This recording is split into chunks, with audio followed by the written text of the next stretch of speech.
We've entered the second week of hostilities. 40 people were killed on Sunday in what is being called the worst day of fighting in many years. Where do you think this is heading?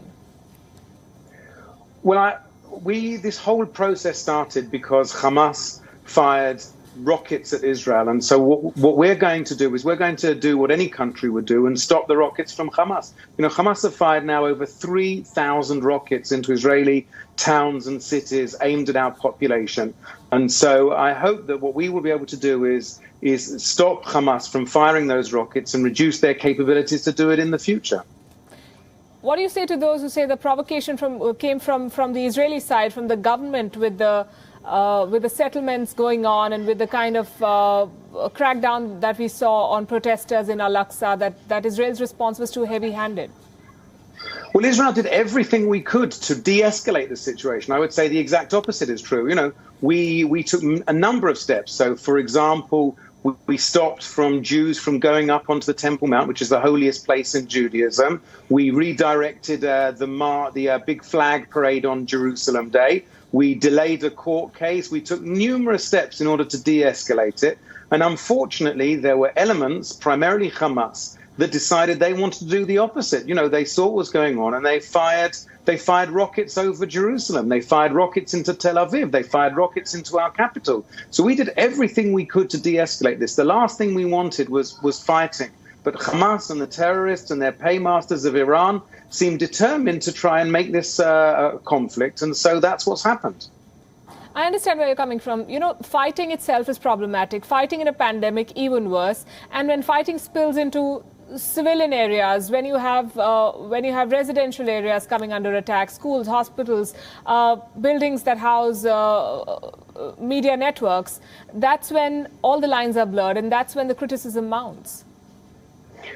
We understand that, but we have to understand how Hamas are fighting. And I think that this is an important point that often gets lost. You know, we're not talking about Hamas who sit and have clear army bases or have clear areas where Hamas are operating from. It's the exact opposite, unfortunately. Hamas do everything they can to hide amongst civilian populations. They put their rockets next to schools. They put their rockets next to hospitals. They have their command and control and terror planning networks inside buildings. And they do everything they can to embed within civilian populations. And Hamas themselves admit that. So we have to do everything we can to avoid civilian casualties, to make sure that we're only targeting Hamas. But that's difficult. And, you gave the example of the building where the media were, but we also know that Hamas were in that building. They had offices that were planning terror organizations and planning terror attacks. And we gave everybody in that building an hour's notice because we didn't want to harm anybody. But we had to make sure that we destroyed Hamas's ability to plan terror attacks. So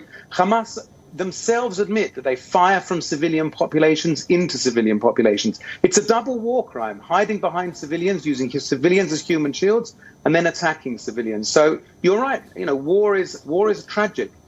Death is tragic, and I mourn innocent death on the Palestinians in Gaza, and I mourn the deaths of Israelis. And we need to try and make sure that we avoid casualties at all cost. We've also seen a statement from the OIC, the Organization of Islamic Countries, and they've condemned Israel's actions and blamed it for, quote-unquote, systematic crimes against Palestinians. And these statements come from countries that Israel recently normalized ties with. Do you believe that this fighting has single-handedly undone all the gains that Israel made in the neighborhood in the recent past? Not at all. We've seen that our relationship with the countries that we've signed new agreements with is still there. They understand that this is not about Israel and the Palestinians. This is about Israel and Hamas. And Hamas are a radical Islamist terror organization backed by Iran. Systematic crimes against Palestinians, not Hamas. No, but this is about Hamas. This is not about the Palestinians. This is not an attack by Israel on Palestinians. The Palestinians are the people that we need to live with. They're our neighbors. They're the people that we eventually will have to come to an agreement with. We will come to peace with them. Hamas is a radical terror organization backed by Iran.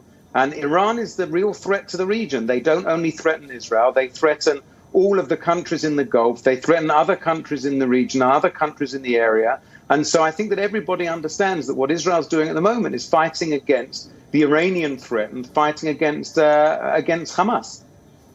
My final question to you, Michael. Are you in it for the long haul? By you, I mean Israel. Is this ending in days, weeks, months? Is there a timeline that someone has set? There's no distinct timeline, but we certainly hope that we will be able to achieve our goals sooner rather than later. You know, you said it yourself, war and violence is tragic. And we need to make sure that the death and suffering on both sides stop. And so we will do everything we can in order to achieve our aims, to degrade Hamas's ability. Because, you know, in the past, we've had ceasefires. And the problem has been that Israel's done the ceasing and Hamas has done the firing. And we don't want that to be the same again. We need to have a long-term agreement between Israel and where Hamas understands that they can't decide next week that they want to fire rockets again or in 2 weeks' time. So we'll continue. I hope that this will end sooner rather than later, and I think that's realistic. But we have to make sure that there are better days for Israelis and for Palestinians at the end of it. Indeed. Michael Freeman, thank you very much for your time. Thank you very much indeed. WION is now available in your country. Download the app now and get all the news on the move.